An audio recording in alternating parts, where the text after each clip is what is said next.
Part 1. The Whispering Woods.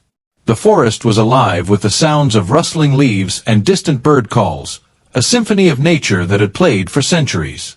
The towering trees stood like ancient sentinels, their branches reaching out as if to cradle the sky. It was a place where time seemed to stand still, where the modern world felt like a distant memory. For Daniel, it was a sanctuary, a place to escape the chaos of his life. He had been hiking for hours, his boots crunching against the forest floor, when he heard it, a sound that didn't belong.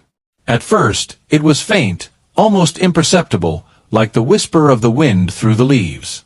But as he moved closer, the sound grew clearer, more distinct. It was a cry, soft and plaintive, the kind that tugged at the heartstrings. Daniel froze, his breath catching in his throat. He scanned the area, his eyes darting from tree to tree, but he saw nothing. The cry came again, louder this time, and he knew he wasn't imagining it. Following the sound, Daniel pushed through the underbrush, his heart pounding in his chest. The forest seemed to close in around him, the trees growing denser, the light dimmer. And then he saw it, a sight that would haunt him for the rest of his days. There, nestled in the roots of a massive oak tree, was a baby. It was wrapped in a tattered blanket, its tiny face scrunched up as it cried. But what made Daniel's blood run cold was what surrounded the child. Coiled around the base of the tree, its scales glinting in the dappled sunlight, was a giant serpent. Its body was as thick as a tree trunk, its eyes like molten gold. The creature's head was lowered, its forked tongue flicking out as it hovered over the baby, almost as if it were guarding it. Daniel's mind raced. He had heard stories of the forest, tales of strange creatures and ancient magic, but he had always dismissed them as folklore.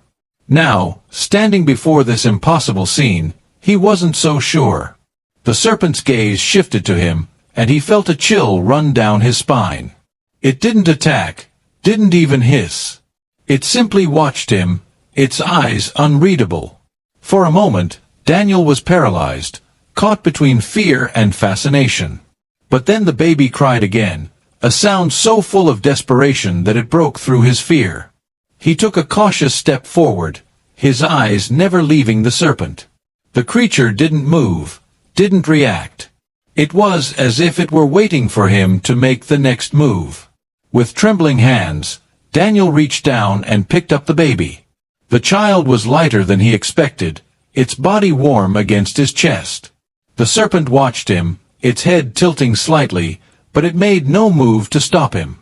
Daniel's heart was pounding so loudly, he was sure the creature could hear it. He took a step back, then another, his eyes locked on the serpent. When he was a safe distance away, he turned and ran, the baby clutched tightly to his chest. The forest seemed to blur around him as he sprinted, his breath coming in ragged gasps. He didn't stop until he reached the edge of the woods, where the trees gave way to open fields. Only then did he allow himself to look back. The forest was silent, the serpent nowhere to be seen. But Daniel knew he would never forget what he had seen. As he stood there, the baby in his arms, he realized that his life had changed forever. He had stumbled upon something ancient, something beyond his understanding. And as he looked down at the child, he knew that he couldn't just walk away. He had to protect this baby, no matter the cost. But as he turned and began the long walk back to civilization, he couldn't shake the feeling that the forest was watching him, that the serpent's eyes were still on him, waiting. Part 2. The Burden of Responsibility. The journey back to town was a blur. Daniel's mind was a whirlwind of thoughts and emotions, each one more overwhelming than the last.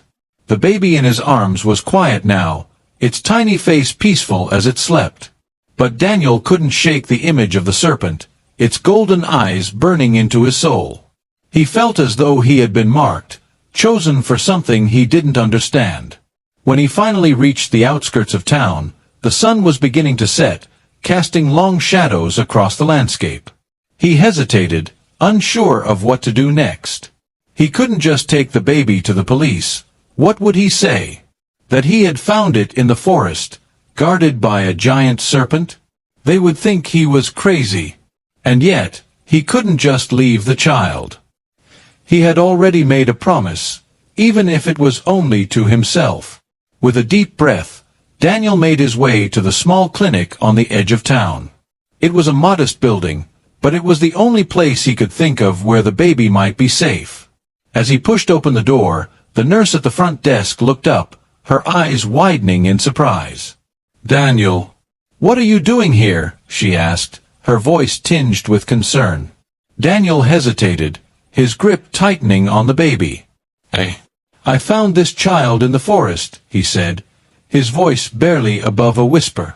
"I don't know where it came from, but it needs help."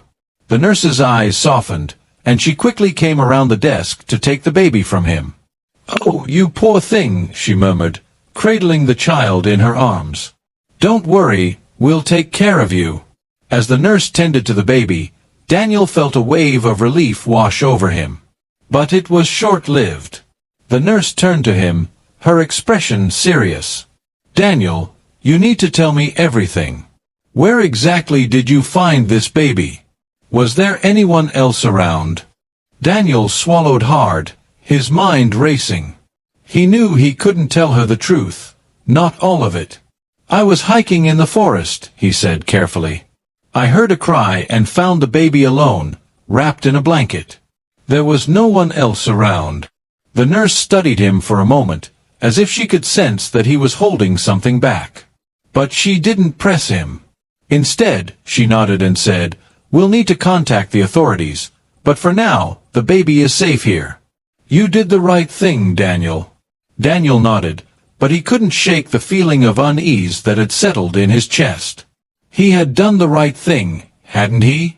But as he left the clinic and made his way home, he couldn't help but feel that he had only just begun to unravel a mystery that was far beyond his understanding.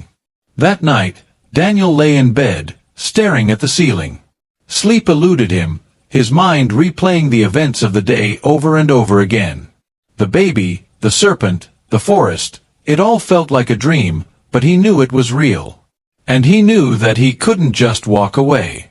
The baby was his responsibility now, whether he liked it or not.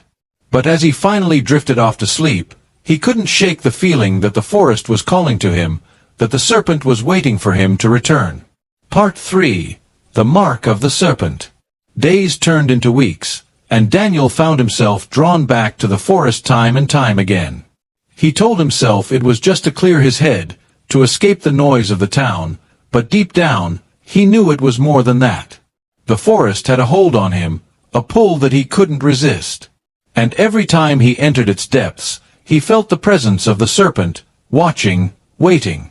The baby, whom the clinic had named Lily, was thriving. She had been placed in foster care, but Daniel visited her often, bringing her toys and clothes, and spending hours just holding her. There was something about her that felt familiar, as if they were connected in some way. He couldn't explain it, but he knew that he would do anything to protect her.